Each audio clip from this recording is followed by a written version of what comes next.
Hello guys, তোমরা সবাই কেমন আছো? আমি আবার চলে এসেছি আমার একটা ভিডিওতে, নতুন ব্লগে। দেখো, আজকে আমরা গেছিলাম বিরিয়ানিজমে। বিরিয়ানিজমে কী করতে গেছিলাম? বিরিয়ানি খেতে কিন্তু যাইনি, খেতে গেছিলাম রোল। তো দুজনে দুটো রোল নিয়েছিলাম, চিকেন চিজ রোল ছিল ওটা। আর তো দেখো, আমরা শ্রীরামপুরে নতুন বিরিয়ানিজম খুলেছে। তো 5তলা মল পুরোটাই বিরিয়ানিজম। তো ওখান থেকে দুটো রোল নিলাম, নিয়ে চলে গেলাম শ্রীরামপুর কলেজ ঘাটে। তো আমাদের ওটাই একটা আড্ডার জায়গা, কলেজ ঘাটটা, ঠিক আছে। তো ওখানে গিয়ে ও বাইকটা ডবল স্ট্যান্ড করলো, আমি বসে বসে রোল খাচ্ছিলাম, ও দাঁড়িয়ে দাঁড়িয়ে খাচ্ছিল। ও একটু লজ্জা পায়, তো সেই জন্য ও ভিডিওতে আসতে চায় না, তো সেই জন্য ওকে দেখাইনি ভিডিওতে।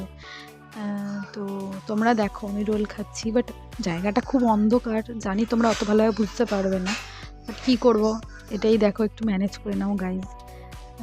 তো ঠিক আছে, টাটা, দেখা হচ্ছে নেক্সট ভিডিওতে।